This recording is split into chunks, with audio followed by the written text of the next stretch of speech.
കാന്താരി കളക്ടർ പെണ്ണും കലിപ്പനിച്ചായനും. രചന വിജയ് സത്യ. അവതരണം ഷാഹുൽ മലയിൽ. എഡിറ്റിംഗ് ഷെരീജ് പൂനൂർ. ശ്രീകണ അന്ന് കൊടകര എൻ്റെ കൂടെ വന്ന് എന്നെ സഹായിച്ചെന്തിനാ? ആ കുടയ്ക്ക് എന്തായാലും അത്രയും പ്രത്യേകത. അത് കേട്ടപ്പോൾ ശ്രീകനെ പൊട്ടിച്ചിരിച്ചു. എന്നിട്ട് മറുപടി പറഞ്ഞു, അതൊക്കെ പണ്ട് അപ്പോഴത്തെ ഒരു വിചിത്രമായ തോന്നലുകളായിരുന്നു. ചിരി ഒതുക്കാൻ ശ്രമിച്ച് പിന്നെ അവൾ ഗൗരവം നടിക്കാൻ നോക്കി. പെട്ടെന്നാണ് അവളൊന്ന് മൗനിയായത്. ആ പഴയ മഴക്കാല ഓർമ്മകൾ അവളുടെ ഉള്ളിലെ മൃദുല വികാരങ്ങളെ തൊട്ടുണർത്തിയ പോലെ. എന്താ വീണ്ടും ചിന്തിക്കുന്നു? ഏയ് ഒന്നുമില്ല, അതങ്ങ് മറന്നളയാ, അല്ലെങ്കിൽ പറയാനുള്ള സ്വാതന്ത്ര്യം കിട്ടുമ്പോൾ പറയാം എന്ന് പറഞ്ഞ് സംസാരം മാറ്റുകയും ചെയ്തു. പട്ടയം കിട്ടിയില്ല, ഇനി ആ സ്ഥലത്ത് എന്ത് ചെയ്യുന്ന പരിപാടി? അത് ഓൾറെഡി കൈവശം തന്നെയേ ഉള്ളു. ഞങ്ങളതിൻ്റെ വിളവുകളൊക്കെ എടുക്കുന്നുണ്ട്. പക്ഷേ ഇപ്പോൾ പെങ്ങൾക്കൊരു യുവാലോചന. വേറെ അസറ്റൊന്നുമില്ല, പണമായിട്ടുമില്ല. അതുകൊണ്ട് അത് വിറ്റിട്ടുന്ന കാശ് ഉപയോഗിച്ച് അവളുടെ കല്യാണം കഴിച്ചു കൊടുക്കുന്ന അമ്മച്ചി പറയുന്നു. ആ ശങ്കുലി, ആള് വലിയ കുട്ടിയായല്ലേ? പഠിത്തം കഴിഞ്ഞ് ജോലിക്ക് ശ്രമിക്കുക. കത്രീന അമ്മച്ചിക്ക് സുഖമല്ലേ? എന്തായാലും മിനോയുടെ നമ്പരിതാ, എന്തെങ്കിലും അത്യാവശ്യം വന്ന് വിളിക്കാമല്ലോ. ഞാൻ മിസ്സടിക്കാം, നമ്പർ പറയും. മിനോയ് ഫോൺ കയ്യിലെടുത്ത് പറഞ്ഞു. ആ ഒരു ഫോൺ നമ്പർ പരസ്പരം കൈമാറി. ശരി, എങ്കിൽ ഞാൻ ഇറങ്ങട്ടെ. തിരക്കുണ്ടോ? ശ്രീകനയുടെ മുഖഭാവത്തിലൊരു നിരാശ പടർന്ന പോലെ. എന്താ? ഓക്കെ, മിനോയ് പോയിക്കോളൂ, എനിക്ക് കാണുന്ന പ്രതീക്ഷിച്ചില്ല. കണ്ടല്ലോ, സന്തോഷം. ആൾ സ്നേഹത്തോടെ പറഞ്ഞു. ശരി കേട്ടോ. ഒന്നുകൂടി യാത്ര പറഞ്ഞ് ബിനോയ് കളക്ടറുടെ ചേംബറിൽ നിന്ന് പുറത്തിറങ്ങി. ബിനോയ് വീട്ടിലെത്തി അമ്മച്ചിയുടെ സന്തോഷത്തോടെ കാര്യം പറഞ്ഞു. അമ്മച്ചി, ഉള്ളിൽ നമ്മുടെ ആ പട്ടയം കിട്ടി. ആണോ മോനെ? കർത്താവിന് സ്തുതി. എങ്കിലും അവർക്ക് വിശ്വാസം വന്നില്ല. അവർ അത്ഭുതത്തോടെ ചോദിച്ചു, എങ്ങനെയാ മകനെ ഇത് ഇത്ര പെട്ടെന്ന് കിട്ടിയത്? തഹസിൽദാർ ഓഫീസറിന് അത് തരാതെ വൈകിപ്പിക്കായിരുന്നല്ലോ. ഈ അമ്മച്ചി എന്തോരം പ്രാവശ്യം അവിടെ കയറി ഇറങ്ങിയതാ? അപ്പോൾ ചിരിച്ചുകൊണ്ട് ബിനോയ് കൈവശമുള്ള കവറിൽ നിന്ന് പട്ടയ സർട്ടിഫിക്കറ്റ് എടുത്ത് വിടത്തി അമ്മച്ചിയെ കാണിച്ചു കൊടുത്തു. ഏതാമ്മച്ചി, കണ്ണൂർ നോക്ക്. ഇത് വൈകുമെന്ന് തന്നെയായിരുന്നു അയരണം കേട്ട തഹസിൽദാർ പൂമോൻ പറഞ്ഞു. പക്ഷേ കളക്ടറിൽ ചെന്നപ്പോഴല്ലേ അത്ഭുതം. അവിടെ കളക്ടറായിട്ടിരിക്കുന്ന ആരാ? എൻ്റെ കൂടെ പല പ്രാവശ്യം നമ്മുടെ വീട്ടിൽ വന്ന എൻ്റെ പ്രിയ കൂട്ടുകാരി ശ്രീകന. പണ്ട് പഠിക്കുമ്പോൾ നിന്റെ കൂട്ടുകാരുടെ കൂടെ ഒന്നിച്ചു വന്നിരുന്ന ആ കലവിലാന്ന് വെച്ചേക്കുന്ന ആ പെണ്ണാണ്. ആ അതെ, അവള് തന്നെ. എൻ്റെ ഈശ്വര, അവള് കളക്ടറായോ? ആയമച്ചി, അവളാണ് ഇത് ഇത്ര പെട്ടെന്ന് വന്ന് രേഖകൾ പരിശോധിച്ച് അപ്പം തന്നെ സൈൻ ചെയ്യുകയും ചെയ്തു. റേസ്യാമ്മക്ക് വലിയ സന്തോഷമായി. സന്തോഷമായിടാ, അവൾക്ക് നല്ലൊരു ഉദ്യോഗം ലഭിച്ചല്ലോ. നിന്നെയും അതുപോലെ പഠിപ്പിച്ചല്ലേ. നീയാണെങ്കിൽ അപ്പച്ചനെ പോലെ രാഷ്ട്രീയം പറഞ്ഞ് ഉഴപ്പി. മതി, ഇനി എൻ്റെ കുറവ് പറഞ്ഞ് ദുഃഖിക്കണ്ട. ഇപ്പൊ സന്തോഷമായല്ലോ. ഇനി എത്രയും പെട്ടെന്ന് ആ കുഞ്ഞമ്പൂരിന് സ്വത്തെടുത്തിട്ട് കാശ് വാങ്ങിക്കേണ്ട ഏർപ്പാട് നോക്കണം. അതിനുശേഷം ആ പട്ടയത്തിന്റെ ആധാരം ഉപയോഗിച്ച് അവർ ആ ഭൂമിയിട്ട് കുറെ പണം ഉണ്ടാക്കി. മോനെ ബിനോയ്, മോളുടെ വിവാഹം നടത്താൻ പണമൊക്കെ ആയല്ലോ. ഇനി നമുക്ക് ആ ചടങ്ങുകൾ ഭംഗിയായിട്ട് നടത്തണം. എല്ലാത്തിനും നീ വേണം മുമ്പിൽ നിൽക്കാൻ. അപ്പച്ചനില്ലാത്ത കുട്ടിയല്ലേ, സ്വന്തം സഹോദരൻ നിന്ന് വേണം എല്ലാം നോക്കി നടത്താൻ. ശരി അമ്മച്ചി. ആ പണം കൊണ്ട് വിവാഹത്തിന് ആവശ്യമുള്ള സ്വർണ്ണവും മറ്റു ചെലവുകളും നടത്തി ബിനോയ് തന്റെ സഹോദരി ശങ്കരയുടെ വിവാഹം ഗംഭീരമായി നടത്താൻ തീരുമാനിച്ചു. ഷിജുവിന്റെ വീട്ടിൽ പോയി വിവാഹ തീയതികളെ കുറിച്ച് വന്നു. ശ്രീകനാവും പ്രത്യേകം ക്ഷണിച്ചിരുന്നു. ഔദ്യോഗിക പരിവേഷമില്ലാതെ അവളും ബിനോയുടെ മറ്റു കൂട്ടുകാർക്കൊപ്പം ആ ചടങ്ങിൽ പങ്കെടുത്തു. ശ്രീകന കളക്ടറായ വിവരം അറിയാത്ത ഒരുപാട് കൂട്ടുകാരുണ്ടായിരുന്നു.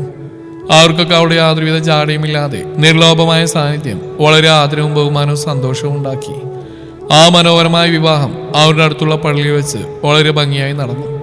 ആ ചടങ്ങിലെ മനോഹരമായ ദൃശ്യങ്ങൾ എല്ലാവരുടെയും മനസ്സറച്ചു. മോനെ ബിനോയ്, നിനക്കും കല്യാണപ്രായമായിടാ. ജോലിയും കൂലിയില്ലാത്ത രാഷ്ട്രീയത്തിന്റെ പേരും പറഞ്ഞ് ഇങ്ങനെ തെക്ക് വടക്ക് നടന്ന ആര് പെണ്ണു തരാനാ? ഓനൊരു കാര്യം ചെയ്യും. ആളുടെ കല്യാണം കഴിഞ്ഞ് ബാക്കിയുള്ള വലിയ തുക ഇവിടെ ഉണ്ടല്ലോ, അത് വെച്ചൊരു സ്റ്റാർട്ടപ്പ് തുടങ്ങി. ഇന്നത്തെ കാലത്ത് എന്തെങ്കിലും ബിസിനസ് ചെയ്താലേ രക്ഷയുള്ളൂ. അങ്ങനെ വല്ല നല്ല ആലോചനയും മനസ്സിലുണ്ടോ? നന്നാവൻ ആർക്കണം വെച്ച് ആഗ്രഹമില്ലാത്തത്. എന്നാൽ കൂട്ടുകാരോട് ചേർന്ന് ഞാനൊരു പ്രൊജക്റ്റ് ഉണ്ടാവട്ടെ. അതിൻ്റെ എല്ലാ കാര്യവും ശരിയായ വേണ്ടുന്ന കാശ് അനുവദിച്ചെന്നാൽ മതി. ശരി, നീയും രക്ഷപ്പെട്ട് കാണുന്ന ഈ അമ്മച്ചിയുടെ ആഗ്രഹം. അമ്മച്ചി വിഷമിക്കാതിരിക്കും, എല്ലാം ശരിയാവും. ബിനോയ് പെങ്ങളുടെ വിവാഹശേഷം തന്നെ കുറിച്ച് ആകുലപ്പെടുന്ന അമ്മച്ചിയെ സമാധാനിപ്പിച്ചു. എടാ, ആടുകുളത്തിലാട്ടോ നല്ല, അല്ലടാ പോത്തിനിപ്പോൾ നല്ല ഡിമാൻഡ് കേട്ടോ. അതൊന്നുമില്ല, കോഴിഫാമല്ലേ. വീട്ടിൽ നിന്ന് അമ്മച്ചി സ്റ്റാർട്ടപ്പ് തുടങ്ങാൻ പറഞ്ഞതിനെ കുറിച്ച് കൂട്ടുകാരോട് പറഞ്ഞപ്പോൾ അവരുടെ അഭിപ്രായങ്ങൾ കേട്ട് ബിനോയുടെ കിളി പോയി. ശ്രീകന കളക്ടറേറ്റിലെ ഓഫീസ് മുറിയിൽ ഒറ്റയ്ക്കിരുന്ന് ഓരോന്നും ചിന്തിക്കുകയായിരുന്നു. ഇഷ്ടപ്പെട്ടവരെ കൂടെ ജീവിക്കുന്നതാണ് എന്തുകൊണ്ട് സുഖം. ഇന്നത്തെ ജോലി ആയതുകൊണ്ട് തന്നെ ഔദ്യോഗിക ജീവിതത്തിൽ അനുഭവിക്കേണ്ടി വരുന്ന ഒരുപാട് ആഢ്യത്വവും അതിലുപരി തന്നെത്താൻ ജാടയും കാണിക്കേണ്ടി വരുന്ന അവസ്ഥയെ അവൾ വല്ലാതെ വെറുത്തിരുന്നു. തനി നാട്ടുമ്പുറത്തുകാരിയെ പോലെ ജീവിക്കാനും യഥാർത്ഥ സ്നേഹങ്ങൾ അനുഭവിക്കാനുമാണ് അവളുടെ മനസ്സ് കൊതിച്ചത്. ഔദ്യോഗികമായി കിട്ടുന്ന പരിഗണനയും സ്നേഹമൊക്കെ വെറും അഭിനയമാണെന്ന് അവൾക്കറിയാം. മനസ്സിനെ വഞ്ചിക്കുന്നത് ശരിയല്ല. കുടയിലെ സമ്പത്തിന് ശേഷം കോളേജിൽ 3-4 വർഷം ബിനോയെ പ്രണയിച്ചതല്ലേ. കോളേജ് പഠനത്തിന് ശേഷം അച്ഛൻ്റെ ഡൽഹിയിലുള്ള ഫ്ലാറ്റിലായിരുന്നു തന്നെ താമസം. എങ്കിലും മനസ്സ് മുഴുവൻ കോളേജ് ക്യാമ്പസിൽ അലയുകയായിരുന്നു. ബിനോയോട് സംസാരിക്കാനും അടുത്തിടപഴകാനും മനസ്സ് വീണ്ടും കൊതിക്കുകയാണ്. വിരലുകൾ ഫോണിൽ നിന്ന് യാന്ത്രികമായി ബിനോയുടെ നമ്പറിലേക്ക് ഡയൽ ചെയ്യാൻ തുടങ്ങിയപ്പോൾ അവളുടെ ഉള്ളിൽ ഒരു പ്രത്യേക എക്സൈറ്റ്മെന്റ് ഉണ്ടായിരുന്നു. ഇത്രയും നാളായിട്ടും അവൾ ആ നമ്പർ സേവ് ചെയ്തിട്ടുണ്ടെങ്കിലും ഇന്നുവരെ അവനെ ഒന്നും വിളിച്ചിട്ടില്ലായിരുന്നു. അതേസമയം ബിനോയ് പാർട്ടി ഓഫീസിലായിരുന്നു. ഫോൺ റിങ് ചെയ്യാൻ തുടങ്ങിയതും ബിനോയ് പാർട്ടി ഓഫീസിൽ സുഹൃത്തുക്കളുമൊത്ത് ക്യാരംസ് കളിച്ചുകൊണ്ടിരിക്കുകയായിരുന്നു. അജ്ഞാത നമ്പറിൽ നിന്നുള്ള കോൾ എടുത്ത ബിനോയ് മറുതലക്കിൽ ശ്രീകനയുടെ ശബ്ദം കേട്ടപ്പോൾ അവൻ അമ്പരന്ന് പോയി. ഹലോ ബിനോയ്, ഞാൻ ശ്രീകനയാണ്. ആ മനസ്സിലായി. ഇതെന്താ പുതിയ നമ്പറിൽ? ആ പഴയ നമ്പറിലല്ലോ. ഇതെന്റെ പ്രൈവറ്റ് നമ്പരാ. ഫ്രീ ആണോ? ഇച്ചിരി സമയം ഉണ്ടാവുമോ? എന്താ ശ്രീ, എന്താണ് കാര്യം? അതെ ബിനോയ്, നമുക്ക് എടുത്തിച്ച് കാണാം. എനിക്ക് കുറച്ച് കാര്യങ്ങൾ പറയാനുണ്ട്. ബിനോയ്ക്ക് സന്തോഷം കൊണ്ട് വാക്കുകൾ കിട്ടിയില്ലെങ്കിലും അവൻ ഉത്സാഹത്തോടെ പറഞ്ഞു. ശ്രീകനെ തീർച്ചയായിട്ടും കാണാമല്ലോ. ഇന്നല്ല, നാളെ. ഓ ആയിക്കോട്ടെ, നാളെ ഉച്ചയ്ക്ക് ശേഷം നമുക്ക് കാണാം. സമയം നിശ്ചയിച്ച് ഞാൻ അറിയിക്കാം. സെറ്റ്. ഉച്ചവെയിൽ മങ്ങി തുടങ്ങിയ ആ സമയത്ത് ശാന്തമായ ആ പാർക്കിന്റെ കോൺക്രീറ്റ് ബെഞ്ചിൽ ബിനോയ് ബൈക്കിൽ വന്നു ശ്രീകരൻ പറഞ്ഞ സമയത്ത് കാത്തിരിക്കുകയായിരുന്നു. അവന്റെ മുഖത്ത് വർഷങ്ങൾക്ക് മുമ്പ് അവിടെ വരവും കാത്തിരുന്ന കാമുകന്റെ ഭാവമായിരുന്നു. ഒരുതരം എക്സൈറ്റ്മെന്റും വല്ലാത്ത വീർപ്പുമുട്ടലും ഇടയ്ക്കിടെ അവനെ ബുദ്ധിമുട്ടിക്കുന്നുണ്ട്. പെട്ടെന്നൊരു പ്രൈവറ്റ് കാർ അവിടെ വന്നു നിന്നു. അതിൽ നിന്ന് ശ്രീകരൻ ഇറങ്ങി നിന്നു. ഡ്രൈവറോട് പോകാൻ പറഞ്ഞ ശേഷം അവൾ പതിയെ ബിനോയുടെ അടുത്തേക്ക് നടന്നു. അവനെ അടുത്ത് കണ്ടതും അവളുടെ കണ്ണുകളിൽ ഇന്നലെ വരെ കാണാത്ത ആ ഭാവം നിറഞ്ഞു. കണ്ടിട്ടുണ്ട് വർഷങ്ങൾക്ക് മുമ്പ് കോളേജ് ക്യാമ്പസുകളിൽ മരം ചുറ്റി പ്രേമം പൂക്കുന്ന സമയങ്ങളിൽ അവളുടെ കണ്ണുകളിൽ ഇതുപോലെ നക്ഷത്രങ്ങൾ പൂത്തുലയുന്ന ഭാവം. കുറെ നേരം ബിനോയ് വന്നിട്ട്? ഇല്ല, ഇപ്പൊ എത്തിയതേ ഉള്ളൂ. ഓർക്കുന്നുണ്ടോ ബിനോയ്, നമ്മൾ ഒരുമിച്ച് സ്വപ്നം കണ്ട ആ പഴയ കാലം? അവൾ ചോദിച്ചു. ബിനോയ് ഒന്ന് പുഞ്ചിരിക്കാൻ ശ്രമിച്ചെങ്കിലും അവന്റെ മുഖത്ത് അമ്പരപ്പ് മാഞ്ഞില്ല. കുറച്ചു മാറി ശാന്തമായി കുറച്ചു നേരം സംസാരിക്കാമെന്ന് അവർ തീരുമാനിച്ചു. കടലിനോട് ചേർന്ന് പാർക്കായതുകൊണ്ട് അവരവിടെ നിന്ന് കടൽ തീരത്തേക്ക് നടന്നു. കടൽ തീരത്ത് ആ പഞ്ചാരമണയിൽ അവരിരുവരെ ഇരുന്നു. അവളെ ചേർന്നിരുന്നപ്പോൾ അവനവിടെ പഴയ ബിനോയായി പരിവേഷം മാറിയിരുന്നു. അവനിലെ കാമുകൻ ഉണർന്നു. ബിനോയ് ശ്രീകനയോട് പറഞ്ഞു. ശ്രീകന, ആ കോളേജ് കാലം മുതൽ എൻ്റെ മനസ്സ് നിന്നി തന്നെയായിരുന്നു. അന്ന് നമ്മൾ വേർപിരിഞ്ഞെങ്കിലും ഇന്നെല്ലാം മാറി. നീ ഒരു കളക്ടറായിട്ട് മുമ്പിൽ നിൽക്കുമ്പോഴും എൻ്റെ സ്നേഹത്തിനൊരു മാറ്റവും വന്നിട്ടില്ല. ശ്രീകന നാണത്തോടെ ബിനോയുടെ തോളിലേക്ക് തലയായിച്ചു. ബിനോയ്, എന്നെക്കുറിച്ചുള്ള ഓർമ്മകൾ നീ സൂക്ഷിച്ചിരുന്നെന്ന് എനിക്ക് വലിയ സന്തോഷം തരുന്നു. +2 ഡിഗ്രി കഴിഞ്ഞിട്ട് എപ്പോഴാണ് സിവിൽ സർവീസ് പോയത്? അത് ഞാൻ ചോദിച്ചാൽ പിന്നീട് പറയാമെന്നാ പറഞ്ഞു. പിന്നെ അതേക്കുറിച്ചൊന്നും പറഞ്ഞില്ലല്ലോ. പറയാം. +2 ഡിഗ്രിയിൽ എന്നോടൊപ്പം ഉണ്ടായ ബിനോയെ വിട്ട് ഞാൻ എങ്ങും പോയതല്ല. അച്ഛന് ഡൽഹിയിലായിരുന്നല്ലോ ജോലി. ലീവിന് മാത്രം വന്നു പോയിരുന്ന അച്ഛൻ അവിടെ പുതുതായിട്ട് ഫ്ലാറ്റ് എടുത്തപ്പോൾ അമ്മയും അങ്ങോട്ട് താമസത്തിന് പോയപ്പോൾ ക്ലാസ് കഴിഞ്ഞ് എനിക്ക് നാട്ടിൽ മുത്തശ്ശിയോട് കൂടെ തനിച്ചിരിക്കാൻ വയ്യെന്നായി. അതിന് ഡൽഹിയിലെത്തി. അവിടുത്തെ പിള്ളേർക്കൊക്കെ സിവിൽ സർവീസ് പരീക്ഷ എന്ന് പറഞ്ഞാൽ വെറും ട്യൂഷൻ ക്ലാസ്സിന് പോകുന്ന പോലെയാണ്. അങ്ങനെ ഞാനും അച്ഛൻ്റെ നിർബന്ധത്തിന് വഴങ്ങി സിവിൽ സർവീസ് പഠിക്കാൻ തുടങ്ങി. പഠിക്കാൻ പിടിക്കായിരുന്നുകൊണ്ട് തന്നെ അവിടെയുള്ള എല്ലാ പിള്ളേരെക്കാളും നന്നായിട്ട് എനിക്ക് സിവിൽ സർവീസ് എക്സാം എഴുതിയെടുക്കാൻ പറ്റി. അതിന് ജോലി ലഭിച്ചു. കുറച്ചു കാലം, കൃത്യമായി പറഞ്ഞാൽ 1.5 വർഷം ഗുജറാത്തിലൊരു ജില്ലയിലായിരുന്നു ആദ്യത്തെ അപ്പോയിൻമെൻറ്റ്. ശേഷം അച്ഛൻ ആരുടെയൊക്കെ കാർ പിടിച്ച് നാട്ടിലേക്ക് ട്രാൻസ്ഫർ വാങ്ങി തന്നു. അങ്ങനെയാ ഇവിടെ എത്തുന്നത്. ജോലിക്കായിട്ട് കല്യാണത്തെക്കുറിച്ച് ചിന്തിക്കായിരുന്നു എന്തോ. അച്ഛടാ, ഇയാൾ പണ്ടെൻ്റെ മനസ്സിൽ കയറിയിട്ട് അവിടെ നിന്ന് ഇതുവരെ പോയിട്ടില്ലല്ലോ. പല അവസരം കിട്ടിയിട്ടും ആരും അവിടെ കയറ്റിയിട്ടില്ല. മനസ്സിൽ അങ്ങനെ നിറഞ്ഞു നിൽക്കുക. എന്നിട്ടെന്താ ഇത്ര നാൾ കോണ്ടാക്ട് ചെയ്തില്ലല്ലോ പോയിട്ട് ഇതുവരെ? ആര് പറഞ്ഞു? ഞാൻ ലാൻഡ് ഫോൺ കുത്തിരുന്നൊക്കെ വിളിച്ചപ്പോൾ ഇയാളൊന്നും നാട്ടില്ലല്ലോ. പാതിരാതി കയറിയിരുന്ന മകൻ്റെ കഥയായിരുന്നു അമ്മച്ചിക്ക് ആദ്യം പറയാനുണ്ടായിരുന്നു. പിന്നെ അതുമില്ല, അമ്മച്ചി എൻ്റെ കോളൊന്നും എടുക്കാറില്ല. ഞാനും എൻ്റെ മനസ്സിൽ വേറെ ആരും ഇതുവരെ കയറ്റിയിട്ടില്ല. അന്ന് നീ കയറി കൂടുതൽ പിന്നെ.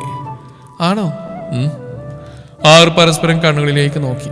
പ്രണയത്തിന്റെ ആ പഴയ നക്ഷത്രങ്ങൾ ഇരു കണ്ണുകളിലും പൂത്തു. ആദ്യാനുരാഗ ആലിംഗനത്തിലേക്ക് പരസ്പരം ശരീരത്തെ വലിച്ചടുപ്പിച്ചു. അങ്ങനെ അവർ കടൽ തീരത്ത് വിജനമായ ഏകാന്തതയിൽ ആ നിമിഷം അവരുടെ മാനസികമായ അടുപ്പം ശാരീരികമായ അടുപ്പമായി മാറുകയായിരുന്നു. ഒഴിവ് സമയം കിട്ടുമ്പോൾ ശ്രീകനെ നേരിട്ട് വിളിക്കും. അങ്ങനെ പാർക്കിലും ബീച്ചിലും അതുപോലെ അധികം ആളുകൾ പരിചയമില്ലാത്ത സ്ഥലങ്ങളിലും അവർ വീണ്ടും തളിർത്ത പ്രണയവരികളിൽ സ്നേഹം മഴ ചുരിഞ്ഞ് അവരുടെ ഒഴിവ് ദിനങ്ങൾ ആനന്ദകരമാക്കി. ബിനോയുമായുള്ള പ്രണയം വീണ്ടും കൈവന്നതിൽ ശ്രീകനക്ക് അതിരറ്റ സന്തോഷവും അതുപോലെ തന്നെ കർമ്മ മേഖലകളിൽ കൂടുതൽ ഉത്സാഹവും ഉണർവും നൽകി. പ്രണയം മുന്നോട്ട് കൊണ്ടുപോകുന്നതോടൊപ്പം നാട്ടിൽ അവിടെ ഔദ്യോഗിക പരിധിയുള്ള എല്ലാ ദേശങ്ങളിലും വേണ്ടത്ര പുരോഗമന പ്രവർത്തനങ്ങൾ ചെയ്യുന്നതിലും മികവ് കാട്ടി അവൾ പേരെടുത്തു. ഒരു ദിവസം ശ്രീകനയുടെ വകയുള്ള ഒരു മാമൻ ബിനോയോടൊപ്പം തന്നെ നാട്ടിലെ പാർക്കിൽ വെച്ച് ഒന്നിച്ച് കണ്ട കാര്യം വിളിച്ചറിയിക്കാൻ വേണ്ടി ശ്രീകനയുടെ അച്ഛനെ ഫോൺ ചെയ്തു. ഹലോ രാജശേഖര, നിന്റെ മകളുടെ കല്യാണം കഴിഞ്ഞല്ലേ? നീ എന്നെ അറിയിച്ചില്ലല്ലോ. മകളുടെ കല്യാണം കഴിഞ്ഞു എന്നോ? എന്താ അസമ്മത താനീ പറയുന്ന ബാല? നിനക്കെന്താ വട്ടായോ? തൻ്റെ കളക്ടർ മകൾ ശ്രീകനെ യാതൊരുവിധ ഔദ്യോഗിക പരിവേഷവും ഇല്ലാതെ ഒരു ചെറുപ്പക്കാരനൊത്ത് പാർക്കിലും ബീച്ചിലും സന്തോഷിച്ച് സംസാരിച്ച് കറങ്ങിടക്കുന്നുണ്ട് ചോദിച്ചു പോയതാണേ. ഓ, അതവിടെ ഓഫീസിൽ ഗൺമാനായിരിക്കും. അവള് കളക്ടർ ആയതുകൊണ്ട് സുരക്ഷയായിട്ട് ആരും കൂടെ ഉണ്ടാവുമല്ലോ. അച്ഛൻ സമാധാനിപ്പിക്കാൻ ശ്രമിച്ചു. പക്ഷെ ബന്ധു വിട്ടില്ല. ഗൺമാനോ? അല്ല, അവരെ കണ്ടിട്ട് ഗൺമാനല്ലേ തോന്നുന്നു. വളരെ അടുപ്പുള്ള പോലെയാ സംസാരിച്ചിരുന്നത്. ശ്രീകനയുടെ അച്ഛൻ ഈ സംഭാഷണം കേട്ട് അല്പം അസ്വസ്ഥനായി. അദ്ദേഹം ശ്രീകന വീട്ടിലെത്തുമ്പോൾ ഇതിനെക്കുറിച്ച് ചോദിക്കാൻ തീരുമാനിച്ചു. ശ്രീകന, നീ ഈ ജോലി തിരക്കുകളും മറൈൻ ഡ്രൈവിലും പാർക്കിലും ബീച്ചിലൊക്കെ പോകുന്നുണ്ടോ? അവിനച്ച, ഈ ജോലി തിരക്കിന്റെ സ്ട്രെസ്സിനിൽ കുറച്ച് റിലാക്സ് വേണ്ടേ? ഒരു സുഹൃത്തിന്റെ കൂടെ. ആരാ ഞങ്ങളറിയാത്ത പുതിയ സുഹൃത്ത്? അറിയാത്തൊന്നല്ല, നമ്മളെയൊക്കെ അറിയാം, നിങ്ങൾക്ക് അവരറിയാം. പക്ഷേ എൻ്റെ പഴയകാല സ്റ്റുഡൻസിലുള്ളതാ ബിനോയ് ജോസ്. പണ്ടൊക്കെ വരാറുണ്ടല്ലോ. ഓ, ആ പഴയ രാഷ്ട്രീയക്കാരൻ ജോസിന്റെ മകനാണോ? അവൻ്റെ അപ്പനെ ജോലിയില്ല, പാർട്ടിയിൽ ചുമ്മാ നടന്ന് ചത്തതാ. അപ്പം അവനും ജോലിയില്ല. നിനക്ക് ജോലിയൊന്നുമില്ലാത്ത ഈ ചെറുപ്പക്കാരനെ മാത്രമേ സുഹൃത്തായി കിട്ടിയുള്ളൂ. ജോലിയും കൂലിയും നോക്കിയിട്ടാണോ ഒരാളെ സൗഹൃദം സ്ഥാപിക്കുന്നത്? പിന്നില്ലാതെ ഇന്നത്തെ കാലത്ത് അങ്ങനെയാ. തന്റെ നിലക്കും വിലക്കും അനുസരിച്ച് സൗഹൃദം വേണം ഉണ്ടാക്കിയെടുക്കാൻ. ഈ ജോസിന്റെ മകനെ കുറിച്ച് ശരിക്കും അറിയോ? നമ്മുടെ പദവിക്ക് ചേർന്നാണ് അവനുള്ള സൗഹൃദം. വെറും സൗഹൃദമല്ല അച്ഛാ, എനിക്ക് അയാളെ ഇഷ്ടമാണ്. എനിക്ക് അയാളെ കെട്ടിച്ചേരണം. നീ എന്താടി പറഞ്ഞേ? അത് കേട്ടപ്പോൾ അയാൾ അവളെ തല്ലാൻ കയ്യോങ്ങി. പെട്ടെന്ന് പുറത്തുനിന്നൊരു വെടിയച്ച് മുഴങ്ങി. കളക്ടറുടെ വസ്തിക്ക് ഡ്യൂട്ടിയിലുണ്ടായിരുന്ന ഗൺമാൻ ആകാശത്തേക്ക് നിറയൊഴിച്ചാണ്. വീടിന്റെ മുൻവാതിലുള്ള ആളിൽ തന്നെ നടക്കുന്ന സംഭാഷണങ്ങൾ ശ്രദ്ധിച്ചുകൊണ്ട് പാറാവുകാരൻ ഉണ്ടായിരുന്നു. ഇപ്പോൾ തന്നെ നേരെ തോക്ക് ചൂണ്ടിരിക്കുകയാണ് അയാൾ. Stop it, get out.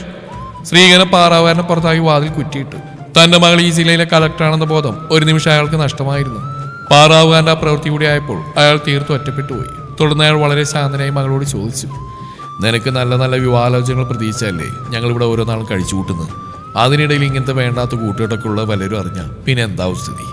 ഇപ്പൊ തന്നെ ആ കുമ്പളങ്ങിയിൽ നിന്റെ അമ്മയുടെ വകയിലെ സഹോദരനായിട്ട് വരുന്ന നത്തുപാലം വിളിച്ച് ചോദിക്കാനൂടെ നിന്റെ കളക്ടർ മകളുടെ കല്യാണം കഴിഞ്ഞോന്ന്?